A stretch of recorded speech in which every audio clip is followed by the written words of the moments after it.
बिस्मिल्लाहिर्रहमानिर्रहीम, अस्सलाम वालेकुम। एमरा न्यूज़ के साथ मैं हूं आतिफ मलिक। गुर्बत खैरात से नहीं, इंसाफ से ख़त्म होती है। आखिर पाकिस्तानी अवाम कब तक कुर्बानियां देती आएगी? वो कुर्बानी जो महंगाई बढ़ाकर या अशिया की कीमतों में उतार चढ़ाव करके उनसे ली जा रही है। जहां महंगाई ने अवाम की कमर तोड़कर रख दी है, वहीं दूसरी तरफ साबिक गवर्नर पंजाब कहते हैं कि माशी बहरान से निकलने के लिए पेट्रोल 500 रुपये तक लीटर कर दें, क्योंकि कीमत गरीब की अपनी जेब से निकलनी है। लोगों के कारोबार भी वो नहीं रहे।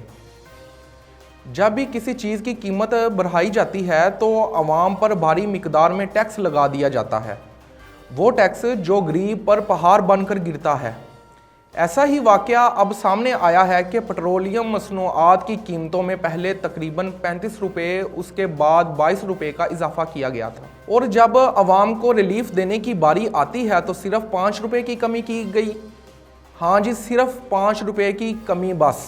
मैं पूछता हूँ उन हुक्मरानों को जो मीडिया पर आके कह रहे होते हैं कि जी मुआहदे IMF से तय हो गए हैं, मिनी बजट लाना होगा, कीमतें बढ़ानी होंगी, चाहे शर्मिंदगी के वो हंस के कॉन्फ्रेंस कर रहे होते हैं, लेकिन जब गलती से कीमत कम करनी होती है तो 2 रुपये, 4 रुपये या हद नहीं तो 5 रुपये बस। शायद वो ये भी गरीब पर एहसान कर रहे होते हैं।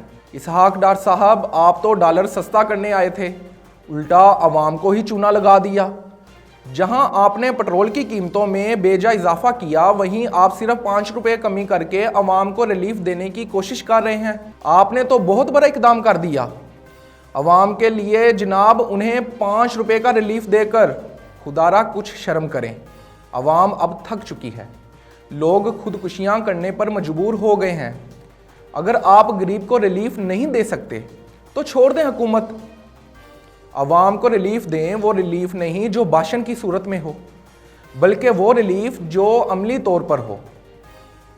इसी के साथ अपने मेज़बान आतिफ मलिक को इजाज़त दीजिएगा। अल्लाह निगहबान।